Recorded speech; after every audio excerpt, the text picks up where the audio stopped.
Hey, everybody, and welcome to another episode of Joel Cupcake Unedited with your boy. That's me at Joel Cupcake. What's going on? Thanks to everybody that checked out my 15 minutes or so episode, the first one I did with Adrian. It was rad. Adrian, thanks for doing that with me if you watched this one. I had a blast. We had a lot of good feedback, got some new subscribers. Thank you. So I wanted to do another one. My creative template has kind of run out. So the next couple episodes will probably all be with guests. So today I have a friend of mine. We've been friends for a while. We've recently gotten a lot closer, named Andrew Baird from Fallujah. My man. Andrew, what's up, my dude? How are we doing? I'm good, baby. I'm good. Quarantine life, brother. Oh, I know, brother. I know. Trust me. Brother. Hey, you have a drink right there? Yes, I do. All right, cheers, brother. Hey. Cheers, brother. Man, love you, do. All right. Excellent. Well, thank you for joining me today, sir. I really appreciate it. For those of you that don't know Andrew, there's your adorable dog in the background. I love it. My Corgi Milo, if anybody's curious, he's kind of loafing and trying to figure out why all the humans are home more often. Yes. He's like, stupid humans in my space. Yeah, well, so Andrew, you play in a drum named Fallujah. You're from the Bay Area, just like me. For those of you that don't know who Andrew is, check his band out. They're great. If you like technical death metal, that's the best. That's the summary I'm going to give you. Okay. The last two albums have had some cool atmospheric qualities, but you know what? We are not here to talk about that. I don't want to know about Fallujah. I want to know about you. And I want my people to know more about you. And I want the new subscribers I'm hopefully going to get to know you better because they found this video because of you. Okay, so I know that you're not the original drummer of the band, right? Correct. Now, like in layman's terms, I'm not a founding. Yeah, there you go. I should have said founding. I should have not said original. So technically on paper, Fallujah had two drummers before I did. Okay. With this is the band started in 2007. We were all kids in high school. Correct. My best friend, Tommy Logan, was actually the first drummer when the project kind of came to fruition, sort of thing. And then Bod Squad Tom? Bod Squad, Tommy Logan. I hope, shout out to Tommy if he sees this, by the way. Yes. But great drummer, good friend of mine, good friend of the band's. He was in the band for, I want to say like about a 6th to 7th month period before I think at the time his parents were like, you can't be in a band anymore. Yes. So that option had to go. And then in the meantime, they were able to get another equally great drummer now, especially. I haven't talked to him in a while, but it was Brent Stiletto. I'm pretty sure he made appearances playing for the band Rings of Saturn at the time. Yeah. Or just a little bit later, he ended up joining Rings of Saturn for like a certain extended period of time. He was a really, really good drummer. He ended up being a good friend of ours too. Nice, super nice dude. Also into dog grooming right now, in case you didn't know. But cool. He been in the band for like even shorter period of time. And I actually ran into the Fallujah guys through other musical friends of mine going to summer school at the same time they were. Cool. Okay. And this was at a time when I was already in another just local area metal band sort of thing. It was so dumb. It was called Someone's Lullaby. It didn't really make any sense. We were like blues, metal, grindcore. It's kind of weird. I wanted to be metal hardcore and do the whole. You were experimental, bro. Exactly. We were very experimental. Yeah. But my mindset was on metal, hardcore, like a little death metal at the time. So I was virtually a drummer without a band because that kind of just broke apart. We didn't get back to anything, and we had show offers coming our way, and nothing was happening. I was like, what the fuck's going on? So anyways, I was just like, all right, school, homework, swim team, sports, and practicing drums every day for nothing really, just practicing for the sake of practicing. Anyways, I ran into Scott from other musical colleagues of mine through their summer school, whatever, and I got invited to a couple of their practices just to hang out with some of the boys and hang out with other musicians, and it was cool. I went to the whole local shows, Colorblind Studios in Concord, California, and then wow, I haven't heard that name in a long time. Yeah. Anyways, this funny story was I went to that second show they had at Colorblind Studios just for fun. There's a Guitar Center just 2 blocks down. So the guys want to go over, they want to get some guitar strings and just kind of screw around. We were there way early. And me being a drummer and hanging out with them, I was like, I'm gonna go to the drum room. I'm gonna sit down with one of the kids and have a good time. So nice TD, I can't remember if it was like a TD5 electric drum set or not, but it was one of the really nice ones. And I was like, oh, put the headphones on, rental sticks, just going ham on stuff, checking out presets. I'm doing some fills and up downs and blasting and whatever. Yeah. I see Scott come by in the other room, and he knows I've been playing drums for a while, and he just assumed that like, oh, he's a pretty good drummer. So he came by and he stands over me. He's like, yo, let me hear what you got, man. I was like, all right. I gave him my headphones. This is at the time when Animosity, The Faceless, Through the Eyes of the Dead, all these bands in metal hardcore were kind of like really at a strong point with our scene. Yeah, the early the like pre-deathcore days, as I like to call them, before that term really existed. Exactly. And so I was like heavily into the Faceless at the time. So I'm playing fills and riffs and blasting and some minor double kick parts from like songs I remember that Faceless used to play or whatever. So anyways, I'm playing some of these parts on the kit, and Scott's like, yeah, I mean, listen, man, like, come on, man, you got some chops, yo. So I give him the headphones. I'm just doing my thing, like up, down, some blasting. As I'm playing, he's like looking down at me doing my thing. You see this big smile, jokey face, humorous, like looking down with the headphones on. It starts to slowly turn into something like he's going like, wow, damn. Like he's doing the whole like, okay, like I knew you were good, but like I didn't. Well, I mean, the faceless, like especially what Aquadema, that first record. That yeah. Oh yeah, sorry, I always say it wrong. That shit is hard to play, dude. It was hard, and like that's all I did outside of school, and like barely getting my homework done and stuff was just practicing my hot, like shitty garage. So, just doing my thing, hanging around, playing metal, whatever. He's listening, and he's just watching me wail on blasting and fills, and he's like watching me like get down real hard on all these beats. After a while, he put that pair of headphones back to me, and he's like he was kind of like perplexed. It was kind of cool. He's doing the whole, he's like, damn, dude. And he kind of like walks off just to go buy his guitar strings. And then we go about the day at the show. I hear from him, I think about a month or two later. This was like summertime. I think he hits me up like a month or two later saying like, dude, we're honestly having like a lot of trouble with like drummers right now. And our last guy, this was Brent at the time, you know, no hate on him. He's a great dude at the time. Like, we're not satisfied with anything he's doing. Would you be down to like try out drums or something like that? Like just come by the house. He lived super close by with his parents, like back in like 2007, 2008, just 3 miles away. So he's like, dude, if you want, you can come on by. You can like try out his kit or like practice on yours or something. And like, I can give you like scratch tracks or something. I was like, and at the time I was like, I don't think I've got anything else going on music wise. So like, screw it. Why not? Let's give it a shot. He sends me the 4 songs. It was like, I can't remember all the 4 songs, like what the names were, but one was called Schleicher, and it's just typical heavy deathcore, just nonsense, just beat downs, blasting parts, fast double kicks, like gravity sections, you know, it's standard solid deathcore. And he gives me all 4. I get them down in time.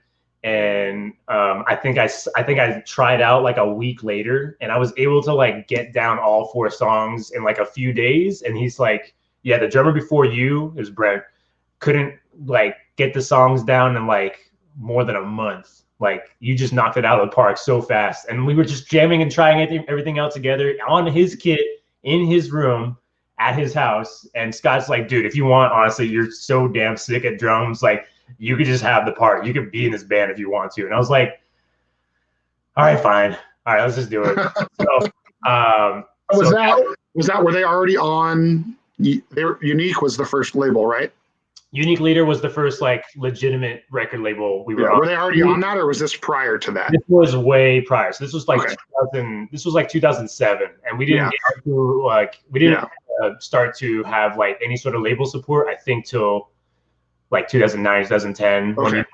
Like because I know you, and I know, you know, I'm acquaintances with Scott and the other guys, and like I know Alex, obviously, who's not in the band anymore, but I knew him really well. But like I'm not like polished on the band's history, so forgive me on that. No, you're good. Yeah, so technically the band it was founded in like 2007. I want to say I joined the band maybe like 8 months later, but ever since then I've been. So you are technically the original drummer, but I just say like I'm kind of an original drummer because I was there almost at the start, and like I've not left the band since. Well, then. I mean, you've been on every record. Pretty much, I've been on every record, even Leper Colony, and even like our little EPs that we had before that, the kind of like the unannounced ones that we had back in like 2007, 2008. You know, so the demos or whatever. Yeah. Exactly. So I've been on every album. I've been on every little EP, including the Nomadic EP. It was like a 3-song thing. And I just say like, hey, I'm not a founding member, but I'm an original member now. So yeah, I think Fallujah's been around since like we're in 2020 now. It's been around. Fallujah's been around for about 12, 13 years. So okay, yeah, sounds about right. Yeah, I'd say I'm just like about there with Scott. I'd say Scott and Alex were the founding members. Scott's still in the band. It's considered like he's the founding member. I've been like a long time member, and then we've only ever had like a few actual lineup changes. You know, like many. We've had only a couple, and thankfully, like luck has been on our side. We've had lengthy musicians, like we've had longevity in our band, like Bob Baramonte, Brian James, Robert Morey. You know, we've had like long-term members. Even if we've had lineup changes, they were in the band 3, 4, 5+ years, which is a blessing if you think about it, considering other bands out there may not have that sort of luck, like long-term members that are like, I'm devoting a lot of my time, my effort, my abilities into this band, this project, whatever you want to call it. Yeah. Seeing it grow into something. And that's kind of like what Fallujah's, you know, been all about. We've been very fortunate in our, you know, circumstances and our growth over the years, and now we become this literally like a legitimate international touring band, full time touring band. So it's been pretty cool. It's been a pretty crazy journey, and you know, with everything happening today in this pandemic, I just know, you know, our bounce back, everyone's bounce back is going to be pretty incredible. We'll see. We'll see what happens next year when. As a kick up again, shows, concerts, festivals, you know, more. All of that, 50 or more people like allowed now, kind of thing. We'll see what happens. Yeah. So man, it's crazy. So you joined the band, you said in 2008 or 7? I'd say like 2007. Yeah. Okay. And how long had you been playing drums before that? I've been playing drums most of my life. Awesome. Not like full drum set, like trap set since I was a kid thing. I started picking up drum set like when I was in 4th grade. So you were grooving. Yeah. I was grooving. I was doing stuff. I'd say I actually started playing an actual drum set when I was like 9 or 10. But I've been playing drums and percussion as a whole probably since I was like a 5-year-old. So I was like 5 years old, I think. Like without going too crazy on like a history lesson, but my mom and dad had an entertainment business. They ran together, like based on music and culture from the Hawaiian Islands. So Tahiti, Samoa, Tonga, like New Zealand, like the Maori, you know, Tahitian. So the entertainment company was called Spirit of Polynesia. That's actually how I developed my early just basic drum elements and drum abilities. I'm pretty sure my first show I ever played, I was like 5 years old with my mom, my dad, and our crew of musicians and singers and dancers and stuff. So I've been respectfully like surrounded by music pretty much my entire life. And then that's awesome. I tried picking up other instruments. I tried playing trumpet for a while when I was younger. I tried picking up bass for a minute. I tried to play guitar. I've been a percussionist. My heartbeat is a polyrhythm. I've been a drummer my entire life. So that's just been like, that's my calling. Let's just stick to the things I know, what I'm good at. And then lo and behold, I am today. I'm wearing my favorite shirt, my favorite action, you know, so, but you know, things change. You never know. I went to college for pro audio production and engineering technically. So I do have like a small, tiny background in like basic level music theory, basic level percussion, and rhythmic stuff. Cool. Okay. But my heart's always been full drum set, metal core, death metal, techie, whatever. Everything in that umbrella. Yeah. Exactly. So, Faceless, Animosity Through the Eyes of the Dead, Unearth was a big pivotal metal point thing, like in my abilities. Like then I discovered just in Meshuggah, and then it was just game over. And I was like, this is the kind of music, this is the kind of drums I want to be playing. Like it requires a lot of talent. It might not look the prettiest, and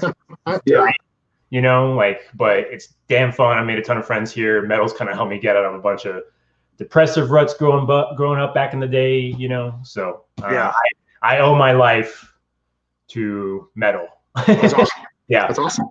Yeah, that is awesome. Well, yeah, man. I mean, that's tight. I didn't know any of that shit about you, actually, that you just said.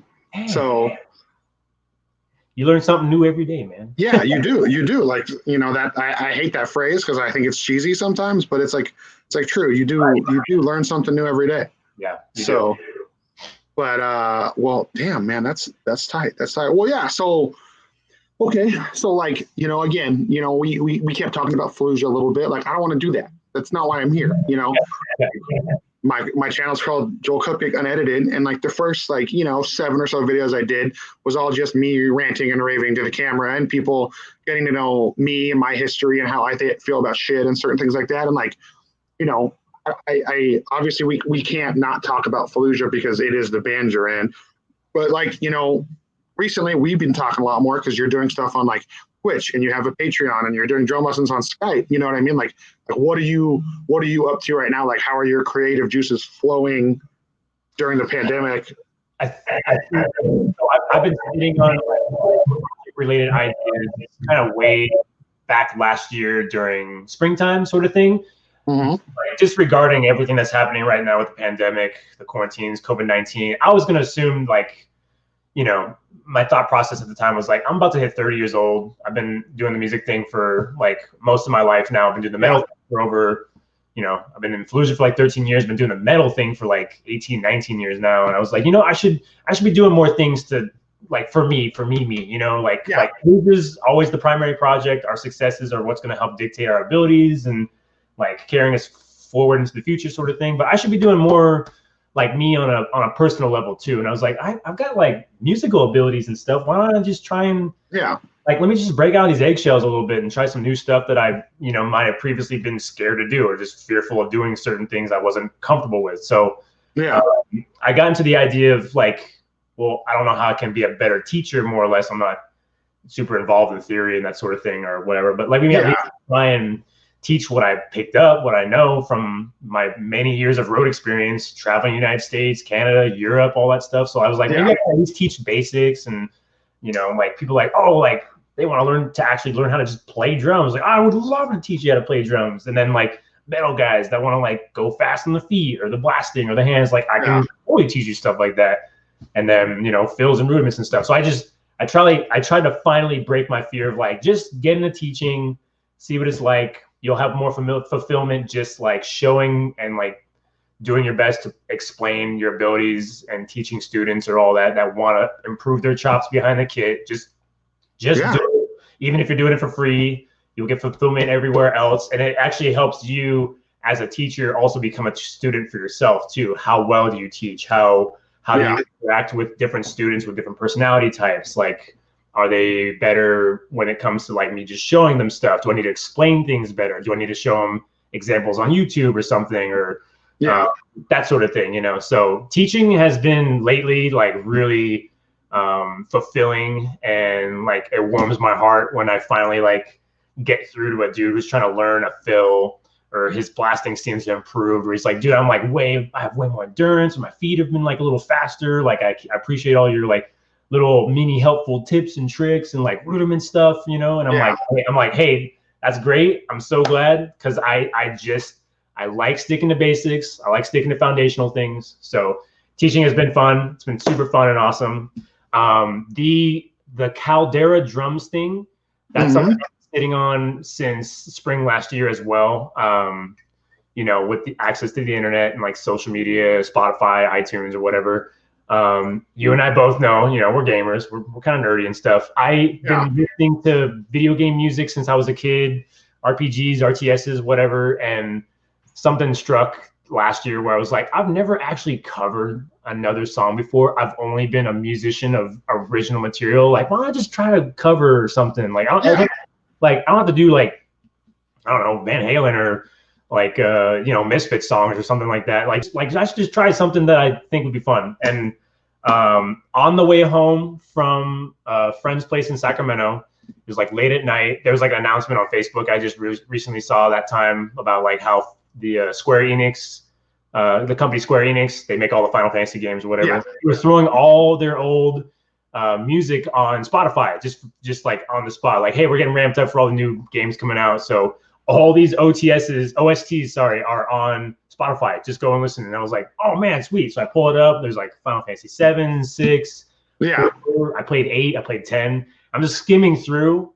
And then I got the idea of like, oh my God, maybe I should just try and like cover a video game track just for funsies. And that's what led me to having this drum cover, this Polynesian metal drum fusion cover of that Final Fantasy 10 song Run. I was like, if I do this, like, this is going to be from the heart. I should blend both, like, how did I start versus what I'm doing now, like, together. Yeah, no, dude, that's awesome. Like, especially now even more that, like, I know you have, like, that Polynesian, like, musical background. Like, it makes, after seeing that drum cover, it makes even more sense. And it's, like, a total great fucking vibe or, like, meld or whatever you want to say of, like, your background and, like, what you do now, you know? Yeah. I couldn't. And I was like, if I dive into these sort of like cover related project fun things, like I should try and see what I can make of like I said earlier, like the skills that I've developed already through the years and just being on the road and whatever I've picked up like all this time sort of thing. So I decided to give like the playthroughs cover thing a try. But I was like, let's do video games because gaming's been near and dear to my heart. It's kind of how I developed more of my abilities, was just listening to sick guesses from video games, like whether it's from Halo or Final Fantasy or and like a lot of people that don't play games don't understand, and you always, everyone sees those memes about the girlfriends making fun of their gamer boyfriends, but it's like, I mean, it's helped me stay social through most of my life because I'm almost always playing with someone else, you know what I mean? Mm-hmm. Or I'm talking to people about what I'm playing, whether it be online or texting or on a phone call or whatever. So it's still like driving me to be a little social. And I feel like a lot of people think that like, oh, if you play video games, like you sit around in a fucking cloak in your dad's basement and don't interact with anybody. And it's like, I think we all know that that's no longer the truth. No longer the truth. Yes. When we were younger, gaming was considered like ultra nerdy. You're a weirdo or a dork or a geek for doing it. Like, didn't make you popular, made you popular amongst your gaming friends and all that. That's fine. But, overall, like kind of frowned upon. You're kind of like a weirdo. You're either like too goody two shoes nerdy kid, or you're just geeky, or you're too intelligent for like the masses or something like that. Like nowadays, gaming is like career for a lot of people. It's an entertainment escape for a lot of people. Like social media blasts it as a harder element of entertainment. Well, it's like the opposite. Like now you're the nerd if you don't game. You know what I mean? Like you don't play video games? Your life must fucking suck. Like you're missing out on sick entertainment now. Like you get bagged sometimes. Like, you didn't see this movie? Like, how do you not see? Like, same deal. Like, you didn't play Call of Duty? You didn't play Assassin's Creed? You didn't play like remake that just came out or something? Like, it's funny how the tables have turned all these years. No, it really is. Somebody said, I always see that phrase somewhere that's, what someday nerds are going to rule the world. And it's like, whoever said that 10 years ago wasn't wrong. You know what I mean? Take a look now. I mean, how much does Ninja get paid to be a streamer? You know what I mean? I don't want to fathom those numbers right now. That's scary. Yeah, exactly. Like the top 5 in the world all get paid the same as like some sports stars do and shit. You know what I mean? Forbes, dude. Yeah. Forbes, like income ratings and stuff like that. There's I'm friends with a couple full-blown professional athletes in the NFL and whatever who play Magic the Gathering, who play Call of Duty, and they're like, I throw down with my boys and my gal, and it's fun, and it's another way for us to be social now, especially because we're stuck at home. So you might as well use opportunities to, coexist and interact and have fun at the same time, So, exactly, dude. Amen. I mean, and like, honestly, it's been great. Like, I've met a lot of people through playing with you that I didn't really know before. I've gotten to know a lot of people better, like Michael, you know what I mean? Like there's a lot, and Brent. I mean, I already feel like I knew Brent pretty well, but like I'm actually like interacting with him more now than before the shelter in place or whatever the hell, you know what I mean? It was like awesome, you know what I mean? But yeah, so okay, so you have a YouTube channel which is called Caldera Drums, right? Yeah. So the process, I've made a YouTube page. I've like loaded 3. Technically, I made 4 videos. I gave one to Nuclear Blast to help promote like a Fallujah song. I played a cover of Glass House from the recent my album. But then I made 3 more. Another one was the Fallujah song, the Undying Light song, Eyes Like the Sun. And then I did 2 covers. One was an FF10 cover. The other was a Final Fantasy VII cover, just to get ready to make that drop recently and stuff. So I've established like, hey, I have my own drum project. I know things are slow right now, but as this year goes on into 2021, 2022, like I'm hoping as time goes on, I could just slowly ramp it into something that becomes a working drum. I call it the drum engine project. Like it's a lab of like me doing, like I'm getting into session work now too. So like it'd be just like playthroughs of like maybe like the session jobs if I get permission from them, like Fallujah things, Moldrota stuff, and then stuff of my own, like playthroughs and like covers and whatever. Maybe I can at some point do cool, down the line it'll be cool to like do collabs with other artists or other musicians. Yeah, like I love like back in the day, like you used to see like you know who that band like Some Girls is? I think they came out of that like all that like region of the world that like the Locust and the Blood Brothers exist in. They used to do a thing where like they would have like another drummer and it'd be 2 drummers playing the songs, and then like they'd have a fucking drum off to end the set for like 10 minutes of just 2 drummers going back and forth and like just with each other. Like it's tight. Like I always thought it was impressive. Yeah, it'd be cool to try artist collabs and collectives and that sort of thing. So back to the whole Caldera Drums thing. That's just essentially what the project is like. That's what it encompasses. Like it's just gonna be a mixture of like all the different drum outlets that I have. Video game covers, Fallujah stuff, Moldrota, like you name it. So I'm hoping. I know right now things are kind of weird and static, and the economy is kind of taking a tumble. So I'm hoping as time goes on, it grows into something better and better. I'm taking my time. I just started. I'm not trying to like blast all my handles every freaking day and like do this, do that, like new stuff. Well, I mean we're still gonna do that. So like I have your YouTube scrolling at the bottom of the screen here, but then you also have a Patreon, right? I made one for Caldera Drums. Yeah, I'm technically doing the Twitch thing now, trying to stream. Okay. And your Twitch and your Instagram and your Twitter are all Sigma Caldera, right? That's correct. So at Sigma Caldera is where you can find me on Twitter, on my Twitch account, and my Instagram. Yeah, and then you can find my full name for Facebook and stuff. Yeah, obviously. That's the segue into the shameless promotional handles and stuff. So I want people to be able to check you out, because like some people might be like, oh man, this guy's cool. He sounds like knowledgeable, or like some people might not know who your band is or whatever. Just like I'm sure some of your followers are going to be like, who the fuck is this guy interviewing Andrew, and why should I care? You know what I mean? Like, so, okay. Well, before we get ready to wrap up, I have one other thing I want to talk about with you. I have to put you in the hot seat for a second. Okay. My favorite part about your story that unfortunately it wasn't touched on. Like it's, I have a lot of people in my life that I look up to and that are inspiring, whether it's for like an emotional reason or a personality trait or whatever. But like, you had to overcome something in life that most people our age haven't, in like a medical sense. And like, I was wondering if we could maybe touch on that for a minute. Is that okay with you? I'm happy to hear that story. Like,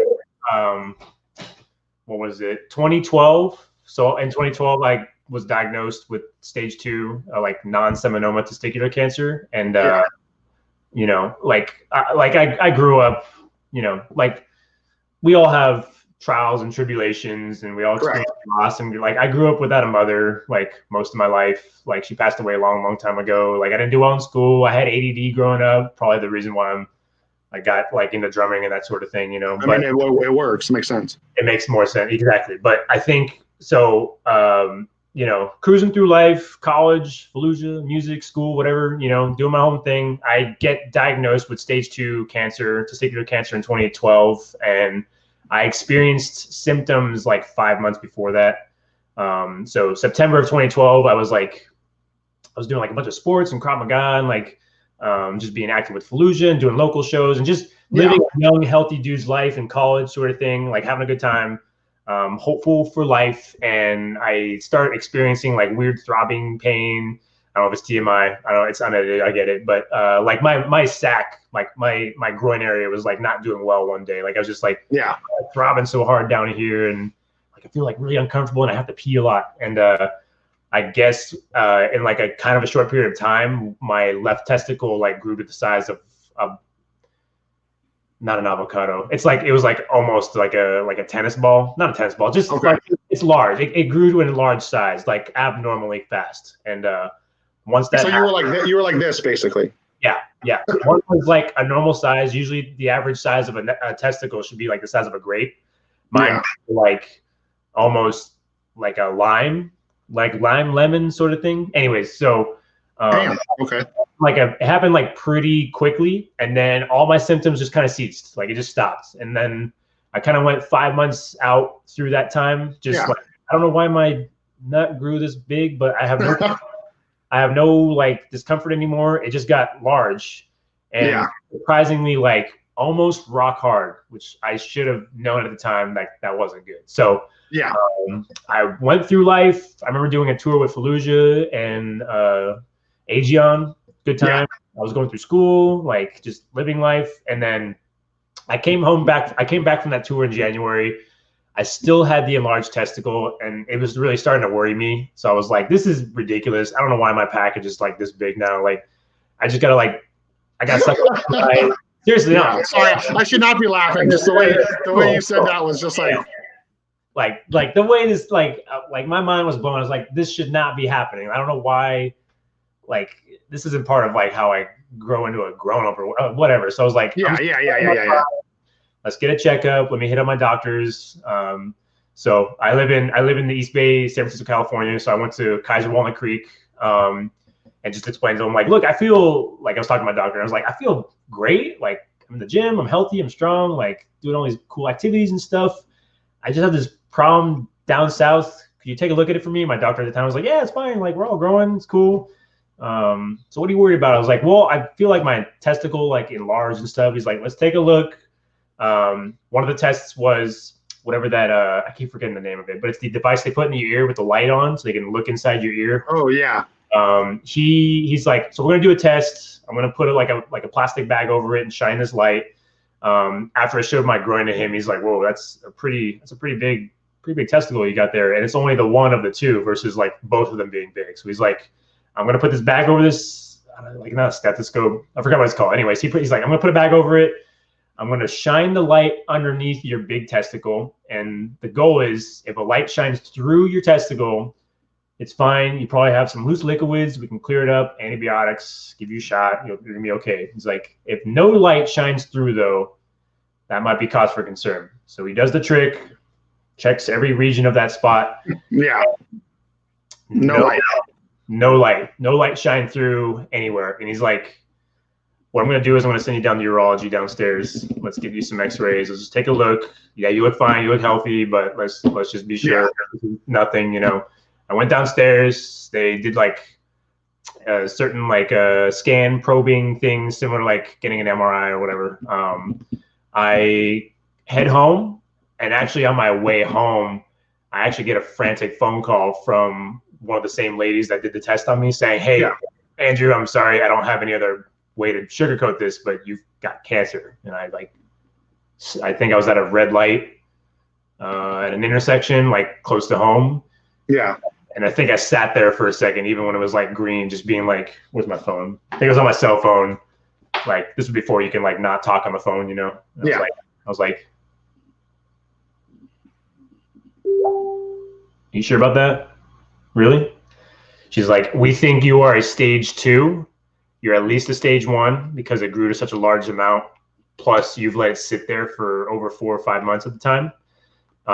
They're like, why don't like, we're sorry to say this, but maybe get home, give us a call back, and let's figure out a plan, because your MRI, like your scans, like they want me to do a piss test at the time and all that stuff, like, which I did. They're like, your blood system, your pee, like all your readings indicate like you're at least a stage 1 testicular cancer. And I was like, my heart sank so deep. It was so dreadful to go into my house and like talk to my dad. Tell my dad, like, he's just casually hanging out, watching TV, sports, whatever. It was like not even 7 p.m. And like, it was tough going inside. Like, Dad, do you have a minute? Because I was still shaking up. This was like after I got home. This was a few minutes before I got home when they made the phone call. Yeah. And he heard everything. He was doing the whole like, "What's up, son?" Like, still watching TV. And I was like, "Dad, I've got cancer." And he was just doing the whole like watching TV thing, like and then he put down the remote and was like,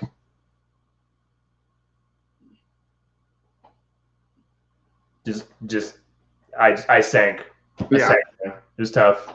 I had to call my sister. I had to call some of my family.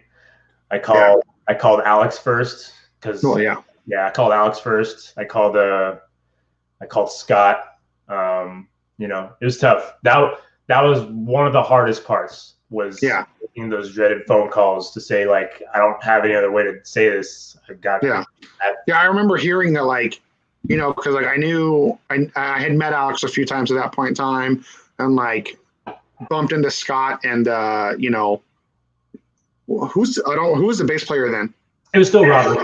Okay, yeah. Okay, so like I had known, but like I remember, like, once you finally like kind of broke the news, it was like on the internet, and I was like, man, like that's close to home. Like, that dude's young. Like, that's somebody from here. Like, and then like not to skip forward in your story, but I'm sure it's not the easiest thing to talk about. But like, I remember you like overcame it, and like you've become such a fitness nut since then, and like it didn't slow down your drumming skill. Like, I mean, like you just kept going. You know what I mean? Like, that is so inspirational. You know what I mean? Like, thank you. Like, to me, to everybody everywhere. I mean, I hope anybody that hears that, because I don't know how often you've like put that story out there like the way you just did it right now for me. Like, not recently, not for a long time. It wasn't until recently, probably in the last 6 months. Like, I've had a couple interviews. I got to happily sit down with the Naveen and Cheney for the podcast. I finally got to explain it almost in full detail there too. Cool.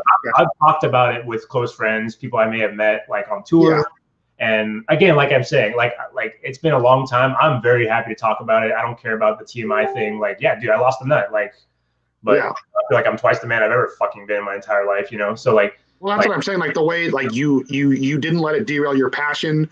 You came back from something like that. Like, I mean, I'm pretty sure like you've been in better shape since then than you were before. Not saying that you weren't in good shape before, but I feel like, carefree young dude back then, like, we're all young. We feel like we're invincible. Like, I get it. Like, that's youthful thinking, and that's great. Like, great courage and spunk and stuff. But and not to sound like, I don't want to sound like old school or like chauvinistic or anything, but like that's like a man losing one of his balls. Like that's manhood gone. Yeah, just like the first thought in your brain is like that's such a fucking scary thing to think about, and you're like you've like, I would say you've more than fully bounced back. You know what I mean? Like, obviously.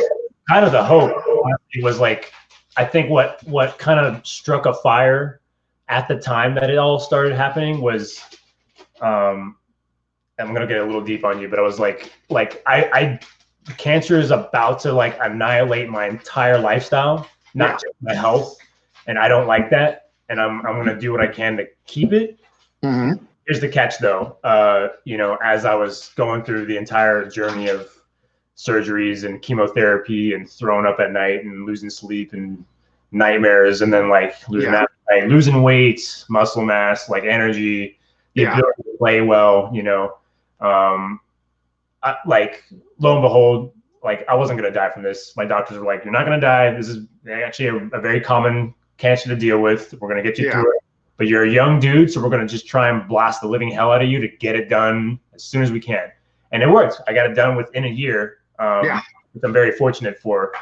But, you know, outside of some other trials and tribulations I might have had to deal with when I was growing up as a kid or in my life so far, at that point, that was some of the hardest, like, you know, sagas I've ever been through in my entire life. And it humbled me really fast. So at a point where, like, I was getting better, cancer's about to be finished. The whole, like, I want my life back. I want to be back in Fallujah and touring. And they're like, here's the catcher. I can't go back. That was the whole point. I think, like, it changed me. And there's no, like, why would I want to go back to, you know, the way I was before I had cancer? Like, why not go from this and try and turn this into something, you know, not to sound cliche, but something positive? Why can't I, why don't I go forward with this brand new experience knowing I don't have a lot of time on planet Earth. I don't have a lot of time being young. I'm not invincible, you know, so I should make as much good time as I can with the time I'm allowed here. I don't think that sounds cliche at all, man. Like, I'm one of the, I'm like one of the, you know, you follow me on the internet. We talk a lot. Like, people have seen some of my other videos. Like, I cuss and I drink and I party and I have a good time and I'm loud and rude and sometimes I'm a little disrespectful and all that. And I was like, but at the end of the day, like, you know, we're all people, and we all have to push forward. We have to push forward together. I promote positivity. That's generally my message. That's the whole reason I work with music, is to positively affect other people. So, like, what you said does not sound cliche at all. Mm-hmm. Anyways, continue though. I kind of interrupted your spiel. The thing was, I wasn't going to die from this. I was going to get better. I'm going to go through the suck, and it's going to get pretty bad. I'm going to probably, you know, not look like I was before. And honestly, after having dealt with something so debilitating, you know, so dramatic, so just destructive of, like, a lifestyle you may have or your health or what have you, you know, like, I'm glad all these years later, I'm glad it happened. Otherwise, I wouldn't have changed. I wouldn't have changed. Like, I would have just made the assumption more that, like, life's just gonna hand me great things as I grow up. Like, no, dude, I almost could have died had I not, like, chosen the right, you know, processes and procedures and like listen to my doctors and the medications and surgeries and all that stuff. Like, we were at a point in the middle of all this where it's surgery. I had major surgery done to get lymph nodes taken out. They were like, if we don't have the surgery, your lymph nodes will start to grow more and they'll actually start pushing into your vital organs. So if left alone, it'll prove fatal. But because you're so young, this is kind of early still. Stage 2, we get it. Like, stage 2 sucks, but this is at a good part where we can, like, let's eliminate the cancer. Let's have these surgeries to get all the bad stuff, all the bad infected parts out. Your body will adapt, and you're young. You're gonna bounce back just fine. Just give it time. It's gonna be painful, but you're gonna be fine. And that's exactly what happened. So I got it taken care of within a year. I lost my hair. Like, I lost a shit ton of weight. There was a little bit of, like, a mishap that happened during surgery, and I actually lost, I didn't lose my arm, but I lost all feeling in my right arm for, I remember that. 6 to 8 months. It was like extreme neuropathy, nerve damage sort of thing. You know, so long story short, like, cancer changed my fucking life, and I'm actually thankful now that it happened. Otherwise, I wouldn't be who I am now, like, where I am now. Like, things could be different now. Yeah. Like, compared to before I had it, you know, and you know, like I said, we're only on Earth for a short period of time, you and I. So make the most of your time. Go out and, like, do things for you. Do things for the other people you care about in your life. You know, like, we only have so much time on Earth. You should be doing what you can to fulfill, you know, your life as best you can. You know, like, I know we all go through ups and downs, but especially nowadays with the pandemic and being home and losing money and losing jobs, the economy and stuff, you know, but at the end of the tunnel, like, there will be a chance for everything to bounce back. Like, that's how I had to see it for the cancer thing. That's how I'm here right now. Like, hey, things suck now, but if you're enduring, it's worth it. Things are going to be okay. We're going to bounce back. I'm going to bounce. You're going to bounce back. We're going to be okay. We're going to be fine. Just hang in there. Brace for impact. You know what I'm saying? Yeah. Okay. Well, I really appreciate you sharing that story. I'm a little I'm a little like that was. I got a heavier answer to that than I expected. So I really thank you for that, man. Like I said, I hope you inspire more people to continue to keep on keeping on, as I like to say. Okay, I got 3 questions for you, and then we'll wrap it up. All right, 3. Okay, first one is cheesy. What's your favorite color? I'm a dark blue guy. I like dark blue with black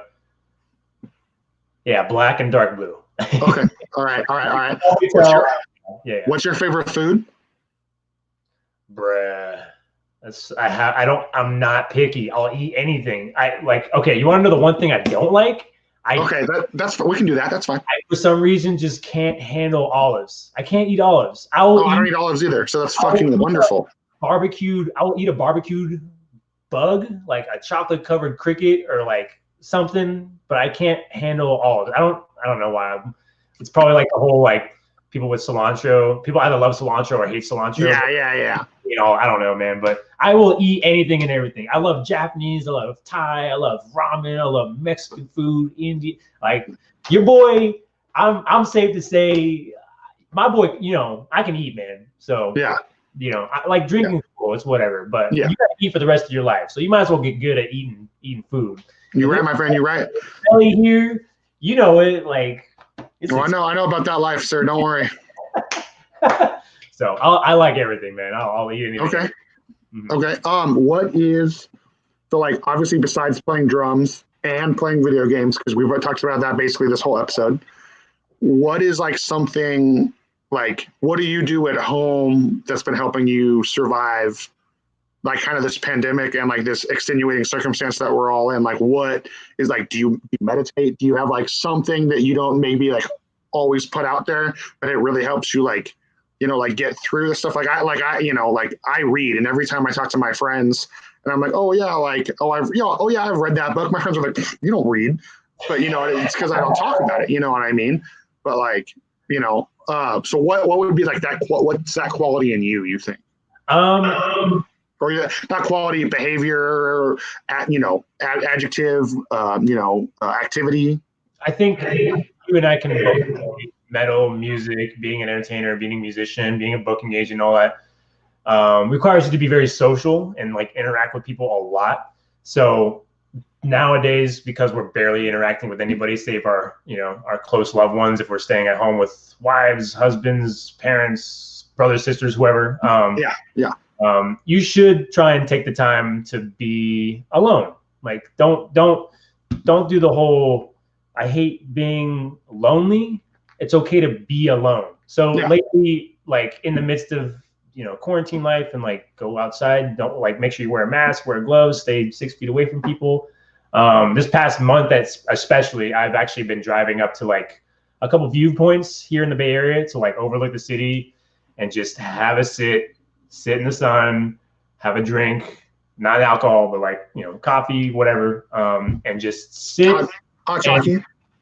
Hot chalky. Yeah, there you go. Yeah, get a little hot chalky, get a little chalky milk. And, but that's what I've been doing. I've been breaking away, finding a viewpoint and just having a big sit. Just sit with your thoughts, just reevaluate like why are you feeling the way you feel right now. You'd be surprised what 30 minutes by yourself feels like in complete just nature. I agree. In the sun sort of thing. So I've been doing it sometimes. I'll try and do that at least once a week just to be like, hey man, like I talk to myself, like, am I doing okay? Where are you mentally? Like, how are your emotions? Are you doing all right here at home?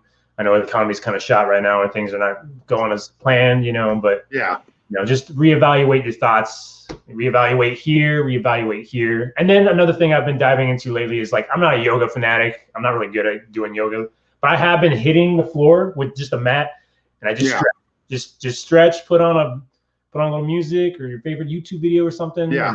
Just sit and stretch for like 15 minutes, 20 minutes. You'd actually be surprised what releasing like toxins and having new blood flow going into areas you're stretching can do for rejuvenating your heart, your mind. That's actually something I've thought about looking into start doing more of is yoga. So a little yoga could go a long way. Yeah. Oh yeah. Cause I'm like, I'm a heavier dude. I got shitty knees, dropped a few guitar cabs on my legs, loading stuff off stage when I toured, so like Also, I didn't take very good care of myself in my early years, so yeah, I felt about that. Maybe I could segue into asking you a question. Like, what are you doing right now to kind of, negate some of the hardships of what's going on today and stuff? Well, I'm still working. My day job's still open for another few weeks. So I haven't had I don't have the cabin fever as much as a lot of people. Okay. I did just buy The Art of War, the book. Good book. I've actually never read that. So I decided I want some mental stimulus. So I'm starting on that, trying to do like a chapter a day. I'm doing this. It gives me a chance to get to know like some of my friends from the industry better. I have like some qualities that I'm not proud of in myself, such as like I don't feel like I'm good at public speaking, but I want to do it more. Like I don't like. I know I don't like seeing myself or like hearing my own voice. I mean, I think all of us hate the sound of our own voice at the end of the day. I even said that on my last episode. But like, I've been doing this, and it's been a cool outlet. I ran out of creative stuff to do, so I started doing this with guests. Like I have a couple more lined up that I'm really excited about. Mm-hmm. I make sure I go on at least like a half an hour walk every day with the dog. You know what I mean? And then it's been really nice. Like I think the thing that's been helped me the most get through all this is, Trina is not working because of the pandemic, so she's around all the time. So I think it's just helped us get stronger. It's like I think getting to connect with my partner more than I ever have before, kind of out of a like, I don't want to say out of a necessity, but like we kind of have to because of how much time we're spending together. Like that's really helping me like get through this. To cope. Yeah. Because she's a constant reminder that I'm not in this alone. You're not. You have a nice lady that cares about you. You have a dog that cares about you, that relies on you. So yeah. we all just got to do. We got to all do our part to try and, distance respected. Yeah. Look at each other, man. Yeah. And then so I have one last thing for you, and then we'll wrap it up. So I'm going to end every question with every guest, or every segment with every guest with this question. What is? I asked Adrian the same thing. I know sometimes it's hard to tear down the walls. That's why I have this whole segment called Unedited. That's why that's what this show is about. Like sometimes it's like, oh, I have to answer this question as the band guy, or how will what I say affect this? Or like, sometimes you have a show and you play a bad set and you're inadvertently like short with a fan afterwards or whatever. Like, what is something you wish more people knew about you? Like whether it's a trait, a quality, something you like to do. Like, I know you kind of just answered that question, but that was more specifically into today's day and age. Like, like sometimes being in the industry, even as like a manager or a promoter, like I have to wear a face, which is why I started this series, because I don't want people to only know like pinup Joel. You know what I mean? Because you don't know that me really, because like we've only booked Fallujah like twice somehow over the years. You know what I mean? So like you don't. When you see me, you just deal with like happy-go-lucky Joel all the time. You know what I mean? So so maybe there's like a trait or something about you that not everybody realizes, or maybe it's something that you wish more people saw in you that you have. What would that be? I listen. Tell me what. I listen. I listen. Oh, okay. Like even if I'm quiet, I'm actually listening a lot. So okay. I talk to people on the internet and social media, whatever. Talk to me. Reach out. Talk to your friends. Reach out to your friends. Reach out to your family. Yeah. People out there that care about you and love you, and having them, hearing you, they want to hear your voice and know you're doing all right. Go do that. So I would like to think I'm a very good listener. So perfect. I want to talk to people more often, and hopefully, down the line, if I'm home or I'm on tour, on the road or whatever, Twitch, streaming, anything, brother, I'm listening. Sister, I'm listening. I listen. Hell yeah, brother. Rock and roll. All right, everybody, thanks for tuning in. Andrew, thanks for joining me. Everybody, please subscribe below. I've already had a lot of you subscribe recently, and I really appreciate it. Andrew's got a lot of projects going on. I will link all of them in the bio of the video. Andrew, thank you for joining me. Thank you for having me. I appreciate it. I love you. You're a great dude. Let's rip some Call of Duty later, okay? Yes. Bot Squad will assemble later. I am not worried about that. All right. Besides that, everybody, this has been another episode of 15 Minutes Way or So with Joel Cupcake, unedited, with my guest Andrew. Thanks, bro. Woo!